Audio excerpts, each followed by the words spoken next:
Alors, de ce point de vue-là, on pourrait dire que Philippe Jacotet appartient à ce que poète et critique lui-même, Jean-Michel Mollepoix, a appelé un lyrisme critique, c'est-à-dire un lyrisme qui n'est plus sûr de son droit, de sa puissance, de son mode d'expression. Je pense qu'il y a une chose qui serait très utile aussi en complément ou pour éclairer le seul recueil de À la lumière d'hiver, c'est de faire lire ou de distribuer quelques passages des livres critiques de Philippe Jacotet. Alors Philippe Jacotet n'est pas un théoricien de la poésie, comme peut l'être Yves Bonnefoy, mais il a écrit un nombre important de chroniques dès les années 50, dans des revues à la fois françaises et suisses, romandes,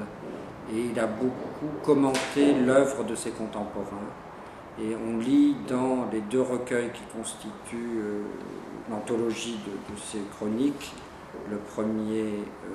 qui s'appelle L'entretien des muses et le deuxième qui s'appelle Transactions secrètes,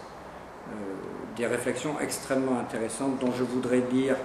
quelques passages significatifs pour montrer de quelle manière il y a une conscience très aiguë chez Philippe Jacotet de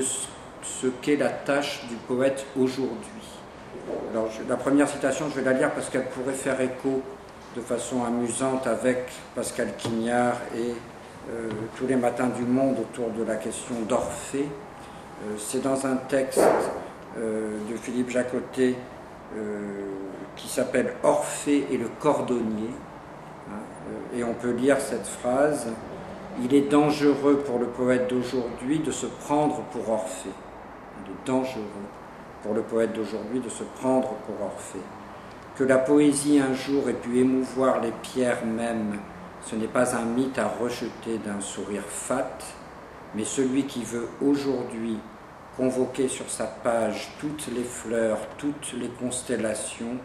risque bien de n'y recueillir plus que des mots vides comme des coques de noix. Dans un monde essentiellement informe, la poésie ne peut plus apparaître, peut-être, qu'à l'état de débris, de trouvailles. C'est un texte où Philippe Jacotet fait l'éloge de Chessac, et donc d'une certaine forme d'art brut, si on peut dire. Alors on voit qu'il y a la conscience d'une sorte d'état de la poésie aujourd'hui, dans un monde, lui, devenu informe, c'est-à-dire le monde d'après la guerre, où donc la parole poétique ne peut plus prétendre à cette résurrection des morts, à laquelle la plus haute poésie a pu croire. Et dans un autre texte de l'Entretien des muses, parlant de Jean Tardieu, là aussi un contemporain important pour Jacotet, il dit que la poésie n'est sans doute plus possible maintenant que comme chant étouffé. La phrase exacte était « comme s'il n'était plus possible maintenant qu'un chant étouffé », dont la poésie française a donné de si beaux exemples chez Supervielle, chez Henri Thomas, chez Armand Lubin. On a donc là trois autres noms de poètes Supervielle le plus connu, Henri Thomas, romancier essentiellement, mais poète dans les années 40, que Jacotet a fréquenté quand il arrive à Paris juste après la guerre. Et il cite ce vers « Le feutre tombe sur la bouche qui chantait ». On a donc l'idée très importante et très audible, très facile à sentir dans À la lumière d'hiver,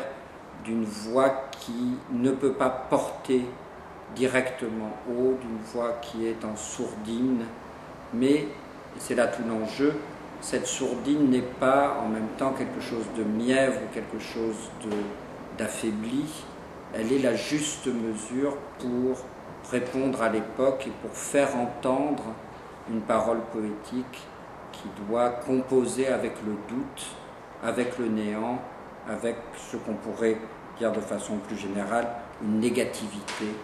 absolue.